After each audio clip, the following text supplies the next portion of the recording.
Hello students, welcome back to my channel Shubham lecturer, myself Shubham Goswami.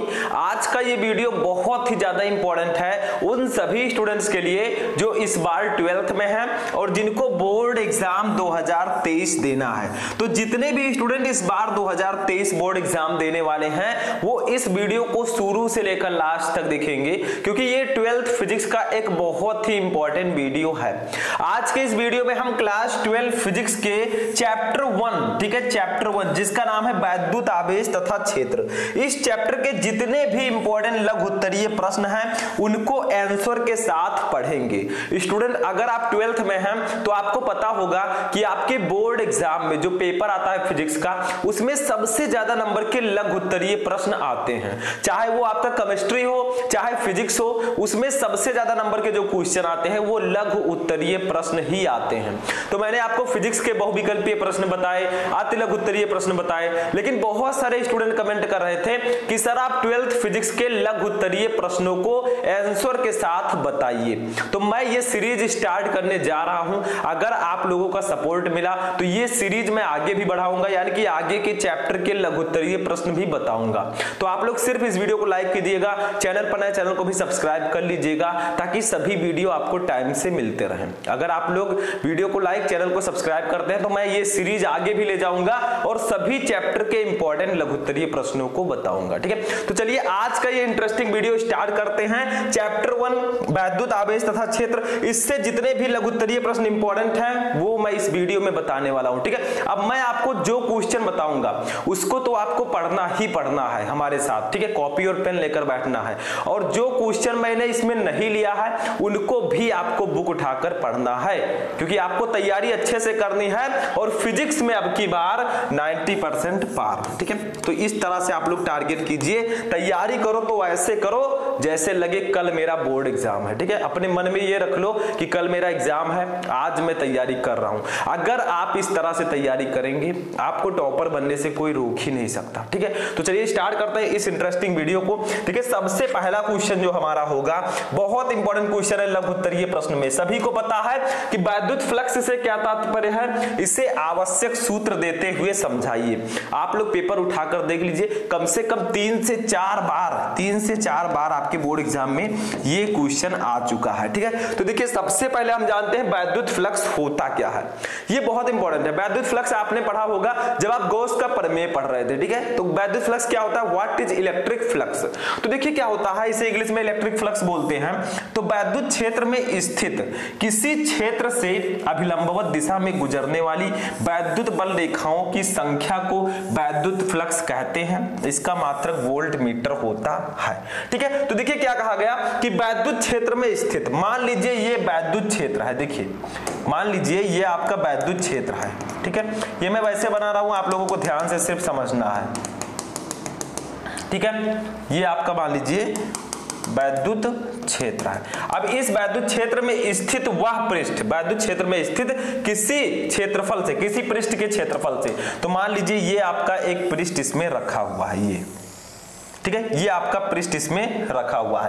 अब इससे अभिलंबवत गुजरने वाली, यानी कि इससे जो अभिलंबवत गुजरने वाली रेखाएं होती हैं, वैद्युत बल रेखाएं होती हैं, इन्हीं की संख्या को हम वैद्युत फ्लक्स कहते हैं। देखिए वैद्युत क्षेत्र में स्थित किसी पृष्ठ के क्षेत्रफल से अभिलंबवत दिशा में गुजरने वाली, यानी कि मान लीजिए ये एक पृष्ठ है। ठीक है, इसमें एक पृष्ठ रखा है वैद्युत क्षेत्र में, ये आपका जो डॉट डॉट मैंने किया है वैद्युत क्षेत्र, इसमें एक पृष्ठ रखा है। अब इस पृष्ठ से अभिलंबवत गुजरने वाली जो वैद्युत बल रेखाएं हैं उन्हीं की संख्या को हम वैद्युत फ्लक्स कहेंगे। ठीक है, यानी कि किसी पृष्ठ के क्षेत्रफल से अभिलंबवत गुजरने वाली वैद्युत बल रेखाओं की संख्या को ही हम वैद्युत फ्लक्स कहते हैं। ठीक है, समझ में आया, इसका मात्रक वोल्ट मीटर होता है। अब देखिए ये वैद्युत बल रेखाएं आपकी हैं तो थोड़ा अच्छे से हमें बनाना होगा। देखिए ये जा रही हैं, ठीक है, वैद्युत बल रेखाएं। अब देखिए मान लीजिए इसका एक छोटा सा क्षेत्रफल हम ले लेते हैं। देखिए ये एक छोटा सा इसका क्षेत्रफल है, इसको हम नाम दे देते हैं DA। ठीक है, क्या नाम दे देते हैं, DA, क्योंकि ये अल्पांश क्षेत्रफल है तो इसका नाम हम देंगे DA। ठीक है, अब देखिए जो वैद्युत क्षेत्र की तीव्रता होगी यहाँ पर, ठीक है, जो इसका क्षेत्रफल सदिश होगा वो क्या होगा, इधर मैं दोनों को कर देता हूं, ये आपका हो जाएगा क्षेत्रफल सदिश DA वेक्टर। ठीक है, एक छोटा सा मैंने अवयव लिया है, मान लीजिए इससे गुजरने वाली जो वैद्युत बल रेखाएं हैं, ठीक है, उसका जो क्षेत्रफल सदिश है डीए वेक्टर है और विद्युत क्षेत्र की तीव्रता ई वेक्टर है, ठीक है। तो यहां पर आप लोग दूसरा डेफिनेशन भी बना सकते हैं कि स्केलर गुणनफल ई वेक्टर और डीए वेक्टर से गुजरने वाला जो वैद्युत बल रेखाएं होती है उसे हम वैद्युत फ्लक्स कहते हैं, ठीक है। तो हमने इस पूरे पृष्ठ का एक अल्पांश क्षेत्रफल ले लिया डीए, ठीक है। अब इससे इसका जो क्षेत्रफल सदिश होगा वो डीए वेक्टर होगा, जो विद्युत क्षेत्र की तीव्रता होगी वो ई वेक्टर होगी।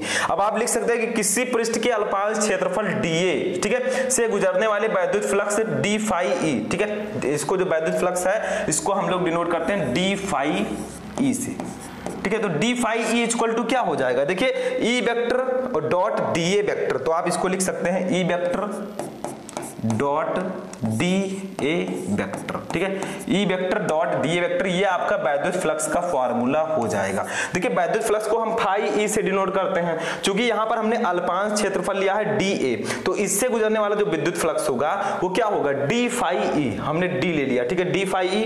अब देखिए इक्वल टू क्या होगा, इसका जो क्षेत्रफल सदिश होगा डी ए वेक्टर और ई वेक्टर, ठीक है। तो इसका जो ई वेक्टर और डी ए वेक्टर का जो गुणनफल होगा इसको भी हम विद्युत फ्लक्स बोलते हैं, ठीक है। तो ये तो हमने अल्पांश क्षेत्रफल के लिए लिया। आप यहां पर लिख सकते हैं, ठीक है, कि किसी पृष्ठ के अल्पांश क्षेत्रफल डीए से गुजरने वाले वैद्युत फ्लक्स डी फाई ई का मान उसके क्षेत्रफल, ठीक है, अल्पांश क्षेत्रफल डीए वेक्टर तथा वैद्युत क्षेत्र की तीव्रता ई वेक्टर के सदिश के अदिश योग के बराबर होता है, ठीक है, के डीए वेक्टर के अदिश गुणनफल के बराबर होता है, ठीक है। तो जो हमारी वैद्युत फ्लक्स है ये कैसी राशि है, ये एक अदिश राशि है। अब देखिए ये जो हमने निकाला है वैद्युत फ्लक्स की value D phi E equal to E vector dot D A vector, ये तो इस अल्पांश क्षेत्रफल के लिए है, ठीक है, इस छोटे से क्षेत्रफल के लिए। अगर हम इस पूरे पृष्ठ के लिए निकालें तो इसका फॉर्मूला थोड़ा डिफरेंट होगा, ठीक है। तो अब हम यहां पर लिखेंगे संपूर्ण पृष्ठ के लिए, संपूर्ण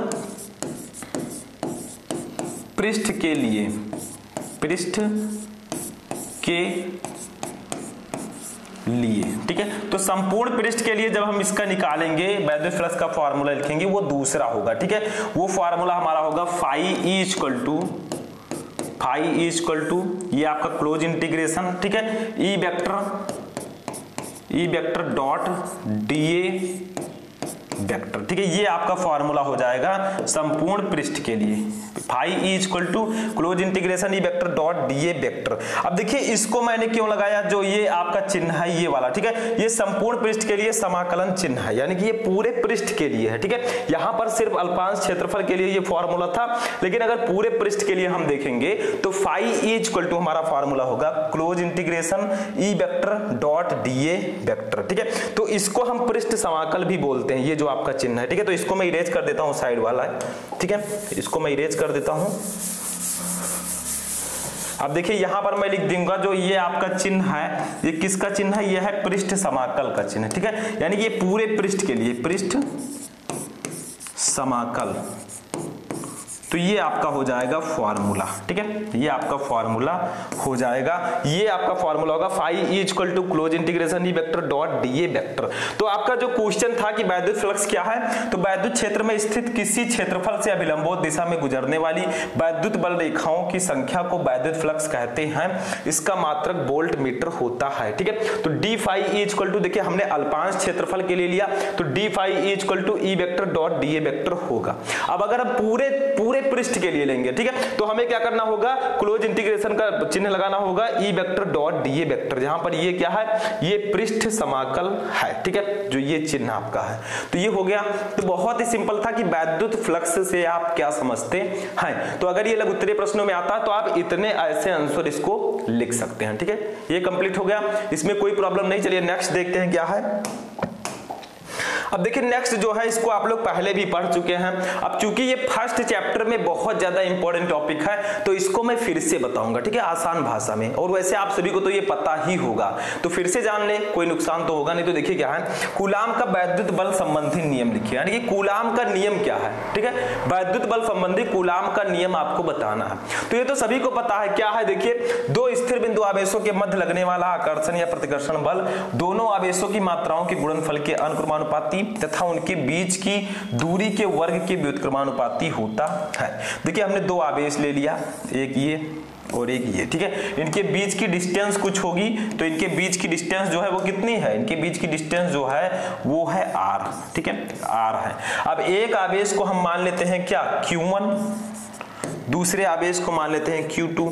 तो देखिए दो स्थिर बिंदु आवेशों के मध्य लगने वाला आकर्षण या प्रतिकर्षण बल, यानी कि ये जो दो बिंदु आवेश हैं इनके मध्य लगने वाला जो आकर्षण या प्रतिकर्षण बल होगा, ठीक है, वो दोनों आवेशों की मात्राओं के गुणनफल के अनुक्रमानुपाती, यानी कि q1 और q2 के गुणनफल के अनुक्रमानुपाती होगा तथा उनके बीच की दूरी के वर्ग के व्युत्क्रमानुपाती होता है, और इनके बीच की दूरी जो r है इसके वर्ग के व्युत्क्रमानुपाती होगा, ठीक है। तो अब हम कूलाम के नियम से फॉर्मूला लिखते हैं, ठीक है। तो यहां पर लिख देंगे कूलाम के नियम से,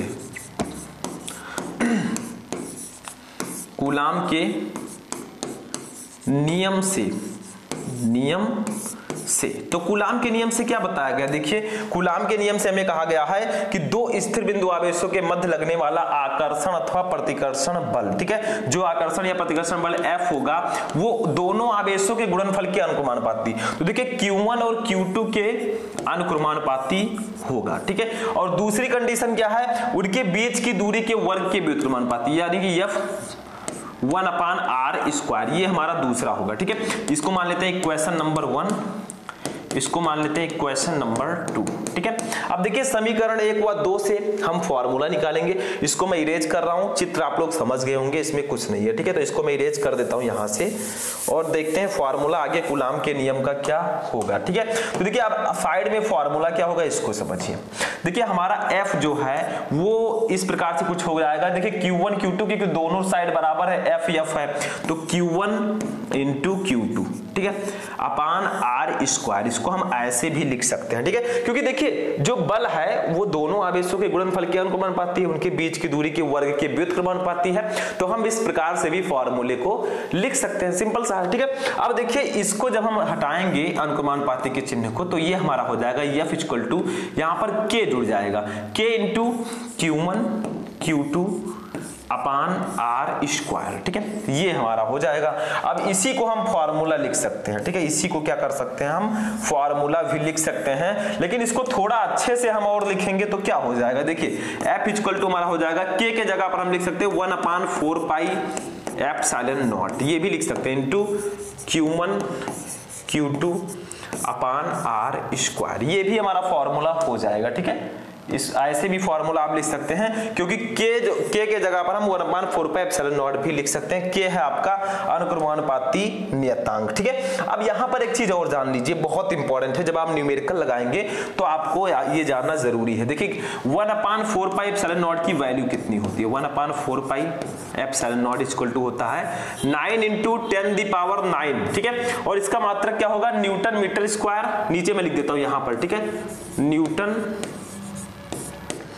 मीटर स्क्वायर प्रति कूलाम स्क्वायर, ये फॉर्मूला हो जाएगा, ठीक है। तो याद रखिएगा ये न्यूमेरिकल जब आप सॉल्व करेंगे कूलाम के नियम से रिलेटेड या किसी से रिलेटेड, ठीक है, आगे बहुत सारे आपको 1/4 पाई एप्सिलॉन0 की वैल्यू पता होनी चाहिए, तभी आप न्यूमेरिकल को सॉल्व कर पाएंगे। तो इसकी वैल्यू होती है 9 इंटू 10⁹ न्यूटन मीटर स्क्वायर प्रति कूलाम स्क्वायर, ठीक है। तो ये कूलाम का पूरा नियम है, जो कूलाम का नियम है बहुत ही सिंपल सा है, दो स्थिर बिंदु आवेशों के बीच लगने वाला जो आकर्षण या प्रतिकर्षण बल है, दोनों आवेशों के गुणनफल के अनुक्रमानुपाती और उनके बीच की दूरी के वर्ग के व्युत्क्रमानुपाती होता है। अब समीकरण 1 व 2 से हमने इस प्रकार से लिख दिया, इसको ऊपर लिख सकते हैं आप समीकरण 1 व 2 से, ठीक है। फिर यहाँ पर जब हमने अनुक्रमानुपाती के चिन्ह को हटाया तो K आ गया, ठीक है, K है समानुपाती स्थिरांक। अब देखिए यहाँ पर F इक्वल टू हमारा हो गया 1/4 पाई एप्सिलॉन0, देखिए K के जगह पर हम 1/4 पाई एप्सिलॉन0 भी लिख सकते हैं, ठीक है। तो ये आपका होता है वैल्यू, बस ये सिंपल सा है, इसको नोट कर लीजिए, आप लोग वीडियो को पॉज करके अच्छे से नोट कर लीजिएगा। तो दूसरा क्वेश्चन भी आई होप कि आपको समझ में आ चुका होगा, ठीक है, ये भी समझ में आ गया। चलिए नेक्स्ट क्वेश्चन देखते हैं क्या है, इसको नोट कर लीजिए। ये नोट हो गया स्टूडेंट। चलिए नेक्स्ट क्वेश्चन देखते हैं, क्वेश्चन नंबर 3। अब देखिए आप फिजिक्स पढ़ रहे हैं, फिजिक्स के लघु उत्तरीय प्रश्नों को पढ़ रहे हैं, और आप अगर इसमें न्यूमेरिकल्स ना पढ़े तो बेकार है, क्योंकि फिजिक्स के हर एक चैप्टर में आपको न्यूमेरिकल्स देखने को मिलेंगे, तो इसमें भी न्यूमेरिकल है। ठीक है, 2 हमने टॉपिक पढ़ा, अब एक न्यूमेरिकल भी पढ़ेंगे। और न्यूमेरिकल जो है आपको एक्स्ट्रा भी सॉल्व करना है, क्योंकि लघु उत्तरीय प्रश्नों में और भी न्यूमेरिकल्स हैं जो आपकी बोर्ड एग्जाम में आते हैं। ठीक है, ये जो क्वेश्चन मैं बता रहा हूं ये सब मोस्ट इंपोर्टेंट है। देखिए पहला देखिए तीसरा क्वेश्चन, उस विद्युत क्षेत्र की तीव्रता ज्ञात कीजिए जो 0.001 मिलीग्राम द्रव्यमान की एक तेल की बूंद पर जिस पर 3 इलेक्ट्रॉनिक आवेश हैं को संतुलित कर सके। अब बहुत सारे स्टूडेंट हैं इसको देखकर डर जाएंगे, अरे सर जी ये कैसा न्यूमेरिकल है, इसका तो मैंने फार्मूला ही कभी नहीं पढ़ा, मैंने तो देखा ही नहीं है फार्मूला। क्यों नहीं देखा? गलती आपकी है, और आपने पढ़ा है फार्मूला, विद्युत क्षेत्र की तीव्रता का फार्मूला आपने नहीं पढ़ा, E = F/Q, वही फार्मूला यहां पर लगेगा, बट थोड़ा सा यहां पर आपको माइंड यूज करना। देखिए क्या, उस विद्युत क्षेत्र की तीव्रता ज्ञात कीजिए जो 0.001 मिलीग्राम द्रव्यमान की एक तेल की बूंद जिस पर 3 इलेक्ट्रॉनिक आवेश है को संतुलित कर सके। तो आपको विद्युत क्षेत्र की तीव्रता निकालनी है, तो यहां पर लिखेंगे तेल की एक बूंद का द्रव्यमान पहले हमें दिया गया, जो दिया गया उसको लिखिए, तेल की एक बूंद का द्रव्यमान।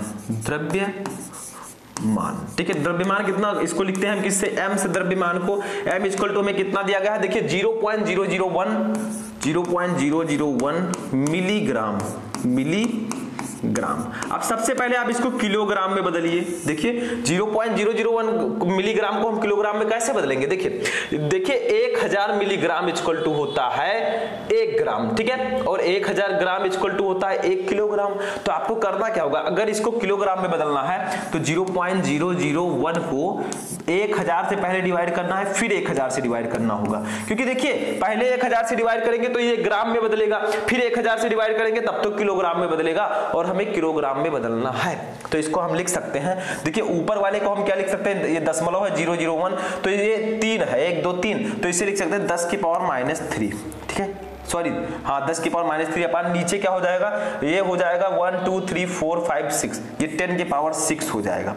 अब ऐसे इसको सॉल्व कर लेंगे, 10⁻³ है, ये नीचे वाला प्लस में ऊपर जाएगा, 10⁻6 हो जाएगा, ये हो जाएगा 10⁻9 किलोग्राम। ठीक है, तो अगर आपको 0.001 मिलीग्राम को किलोग्राम में बदलना है तो इतना आएगा 10⁻9 किलोग्राम। ठीक है, अब मैं इसको इरेज कर रहा हूं, ये आपको समझ में आ चुका होगा। अब यहां पर मैं लिख सकता हूं m की वैल्यू क्या लिख सकता हूं, m = मैं लिख सकता हूं 10⁻9 किलोग्राम। ठीक है, ये आपका हो गया, इतना समझ में आया। अब देखिए हमें एक चीज और दिया गया है, एक तेल की बूंद जिस पर 3 इलेक्ट्रॉनिक आवेश है, तो तेल की बूंद पर इलेक्ट्रॉनिक आवेश भी हमें दिया गया है। यहां पर लिखता हूं तेल की बूंद पर इलेक्ट्रॉनिक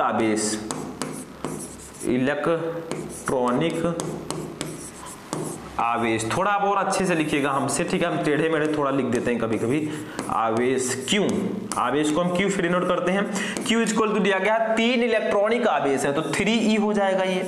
अब 1 इलेक्ट्रॉन पर कितना आवेश होता है, 3 × 1 इलेक्ट्रॉन पर आवेश होता है 1.6 × 10⁻19 कूलम। ठीक है, ये गुणा हो जाएगा तो Q = हमारा हो जाएगा 1.6 का 3 से गुणा होगा 4.8 × 10⁻19 कूलम। ठीक है, ये हमारा आ गया। अब इतना समझ में आया, इसको मैं अभी इरेज कर दूंगा। ठीक है, आप लोग समझ लीजिए, पहले तेल की एक बूंद का द्रव्यमान हमें दिया गया है कितना, 10⁻9 किलोग्राम।